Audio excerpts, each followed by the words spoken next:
What is up, Shadowverse soldiers? Before we get into the video, I wanted to let you guys know that I am now doing webcam locals.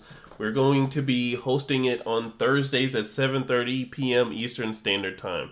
Make sure you're in the Shadowverse community Discord, and everyone is welcome. So the link is in the description. I will hope to see you guys on Thursday. What is up, my Shadowverse soldiers, and welcome back to another Shadowverse Evolve video. So today, we're going to be talking about the Abysscraft Uma Derby set class card reveals. So it looks like for every class in Uma Derby, we're going to get a new leader. And that's what I kind of like about the new collab sets, is that everyone gets a leader. Or at least that I know so far, that every class gets a new leader. And, you know, taking the fact that Abyss gets 2, this looks absolutely amazing. But let's go ahead and get into it. So the first card we have is 7 centimeters ahead. So this card says this card cannot be played unless you have 20 or more Uma Masamune cards in your cemetery. And then you destroy each enemy follower in the field, draw 3 cards, and each opponent discards 3 cards. So, honestly, for 5, that's not bad. And it looks like, you know, taking the fact that it's saying that we need 20 or more Derby cards in our cemetery, it looks like the Abyss version of this deck is going to be focused on, like, Dredge. And if you don't know what Dredge means, that means, you know, you mill your deck and then you get pluses off of your cemetery or, you know, your graveyard. It's really an old TCG term. But it looks like we're going to be playing from our cemetery here. Next up, we have Kuran-chan. So, Kuran-chan, you feed her 1 and she begins racing. And you can also activate for 1 play point to engage her. And you can select an enemy following the field and deal 1 damage. And then you put the top card of your deck into your cemetery. Look at that, some more Necrocharge support. Alright, so tapping 1 to also, you know, tap another one to tap her and then deal something 1 damage. This is pretty good on curve, especially in, like, you know, an Abysscraft matchup like the mirror match. If you go against an Ambling Wraith, you know, if you go first and then they respond with the Ambling Wraith, or they don't have the response for the 1/1, you can just engage it and then ping the body and, you know, get some Necrocharge support for maybe a Cerberus that you do later on in the turns. Next up, we have Fine Motion. So you can feed her for 1 and she begins racing. When this follower begins racing, give it +1/+1 and then give your leader +2 defense and put the top 2 cards of your deck into your cemetery. So far we're seeing a lot of the Necrocharge support. So these are some pretty good. If you're going to run a Necrocharge deck, it looks like, you know, you might as well just go the Uma Derby route, because all these bronze and silver cards seem like they're going to be milling cards so far. But a card that also becomes a 4/4 when you play for 3, and then also giving 2 defense to your leader and milling 2 is absolutely good on 3. Probably this with the Sergeant that mills 2, it looks like you can really get some good consistency of mill and Necrocharge in this deck.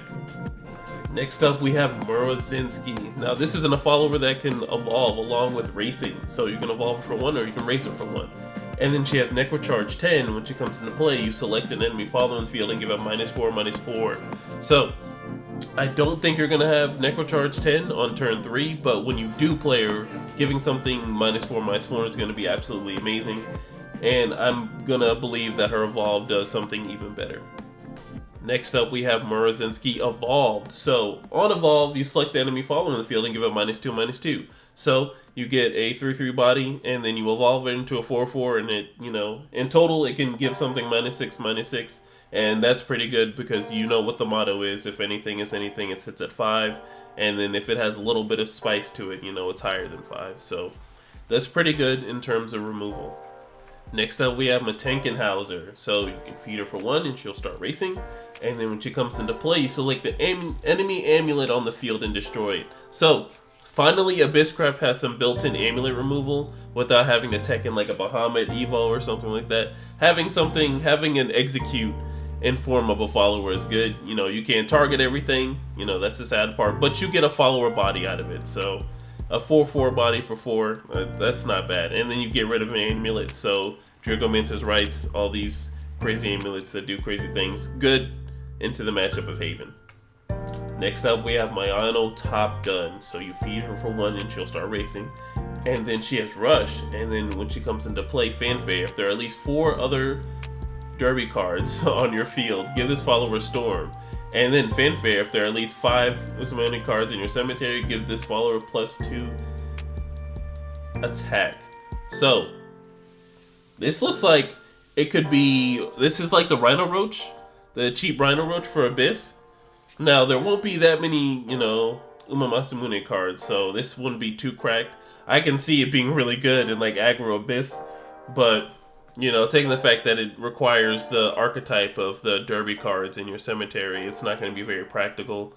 It is a good card. I love the art too, but you know, being a one drop with Storm is absolutely amazing. But these, you know, these restrictions, that's really what it feels like, the word. The restrictions behind it by having the Usamune cards really does hurt it. Next up, we have Nice Nature. So you feed her for 1, and she'll start racing. And then Fanfare, you select the enemy follow in the field and give it -1/-1. Last words, when she is removed, each opponent discards a card. So we got some hand removal and some actual board removal.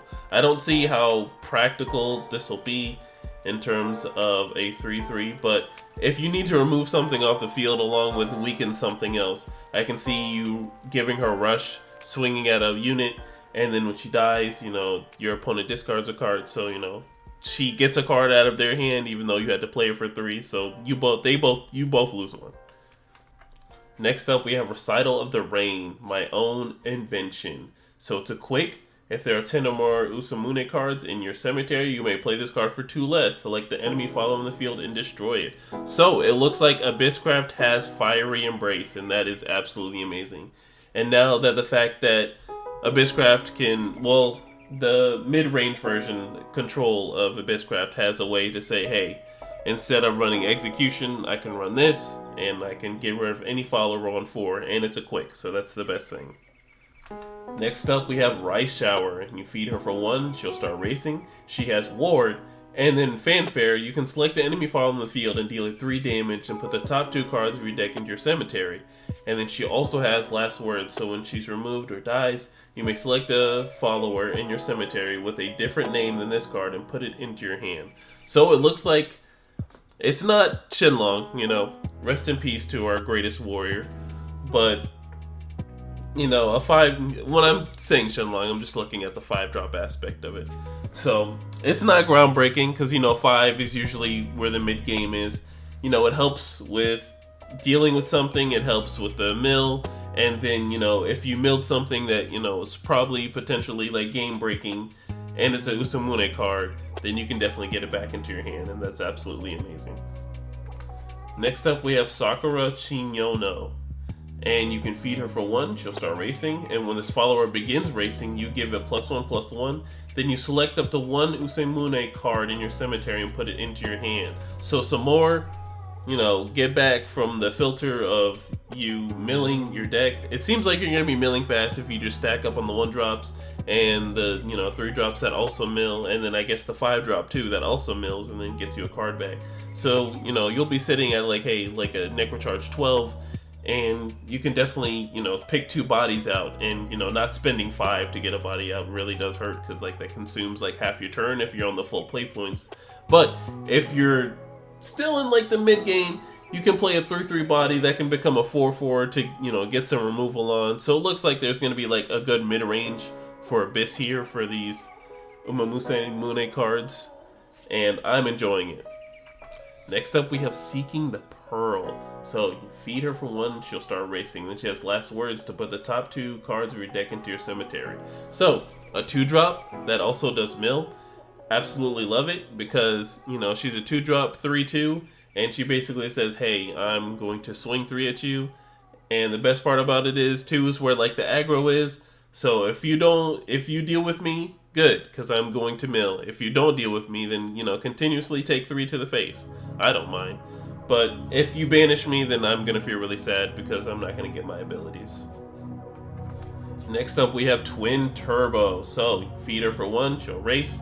She has a Sail, and then when she comes into play, if there are 10 or more Usamune cards in your cemetery, she will get Storm. So, I feel like this card, paired up with Cerberus, is going to be nice because, like, I guess, you know, you're going to mill a whole bunch, and then your little 1-drops are going to have, you know, Storm, and then your 2-drops, but you have to make sure you get them out of your cemetery and then play them again. So you have to make sure you know, you control all these things. So it looks like the Abyss version of this really is mid-range, and I know I've said it before, but you know, it wants to close off with some, you know, destroy the whole board, you know, draw 3 cards with the 7 meters ahead. So, you know, these followers are kind of all over the place with, you know, hey, these cards have Storm if they're X amount of cards. You know, the archetype is matching with each other, but with what the archetype does, you know, hey, I have all these Necrocharge cards, and, you know, like, Alucard, you know, makes himself cheaper with the Necrocharge, or, you know, Cerberus gives us a Coco and a Mimi with Necrocharge. But on the other hand, you know, if we have 10 or more of the same archetype cards in our cemetery, then, you know, I get a 3/1 Storm for 2. After, you know, I've had the Necrocharge 10, so I mean, I've had to build up and everything. Well, that is it, everybody. I appreciate you so much. Thank you for watching. In the next review, we'll definitely be doing some more Usamune cards. Let me know what you guys think. Please leave a like, comment, and then please subscribe, guys. You don't know how much it means for you guys to be here, and I enjoy your time. I love you so much. Make sure you're safe in doing whatever you do tonight, and make sure you're safe in doing whatever you do for the rest of the year. I will see you guys in the next one. Bye.